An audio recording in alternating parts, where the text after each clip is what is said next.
So I've been an MMA fan for about 2 years, and I couldn't help but notice some of the biases executives have towards certain fighters, especially when they're popular.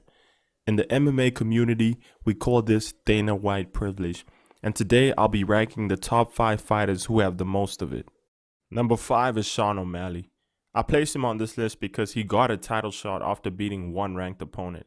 Now you might say, he beat Pedro Munoz and Petr Yan, and those are both ranked opponents, but he lost the Petr Yan fight.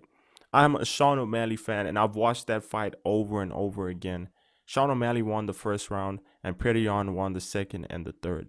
Why? Because he was mixing up his strikes. He was more dynamic. All Sean was doing was throwing a 1-2. And if you look at damage alone, Petr Yan did more damage to Sean than Sean did to Petr. So if that isn't Dana White privilege, I don't know what is, boys. Number 4 is Khabib and Conor. There was a lot of drama before they fought. You had Conor throwing stuff at Khabib's bus, Khabib assaulting Dylan Dennis, and so many other fighters have done the same thing and they got cut from the UFC. Look at Paul Daly. Paul Daly hit his opponent after the bell, then got cut from the UFC immediately after that. Now, with Conor and Khabib, it's different because that feud that they had was responsible for the highest selling pay-per-view of all time with a whopping 2.4 million buys. Number 3 is Alex Pereira. I'm an Alex Pereira fan, but I have to admit, he has that Dana White privilege hard because he got a title shot after 3 fights in the UFC, and only one of those opponents was a ranked opponent, that being Sean Strickland. I don't think this has ever been done before, and we all know why it happened. It's because Izzy has a huge fan base, and Alex Pereira and Izzy had a lot of history, so this was obviously going to sell a lot, and it did, because this created one of the greatest rivalries in combat sports of all time. Because they took everything from kickboxing and brought it into the UFC, and now the score is 2-2.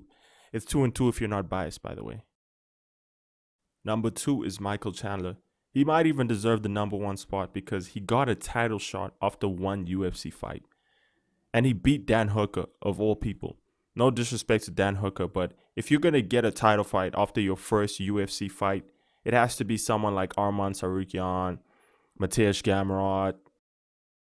And even if he did beat one of those guys, that doesn't mean he deserves an immediate title shot. Because PFL is not UFC. One Championship is not UFC. Bellator is not UFC. So whatever reputation you built there, you can't just bring it into the UFC and think it gives you some type of privilege. But evidently it does. Number 1 is Jon Jones. The man gets an injury, then refuses to vacate the belt. Yuri also got injured, and what did he do? He vacated the belt. Because you can't hold up the division just because you're injured. It may not be your fault, but it's also not the other fighters in the division's fault.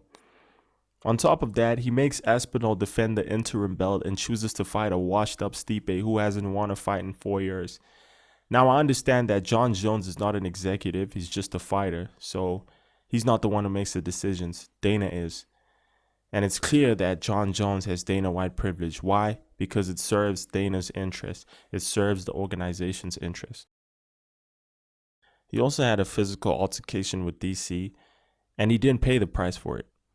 If anything, the only penalization he got was losing his Nike deal, and that happened outside of the UFC.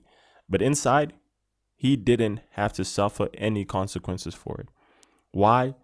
Because Jon Jones is not only the GOAT of MMA, but he's the GOAT of Dana White privilege. There's no other fighter, past or present, that's ever going to surpass the amount of Dana White privilege this man has.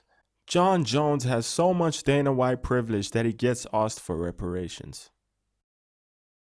I want you to let me know who you think has the most Dana White privilege in the comment section.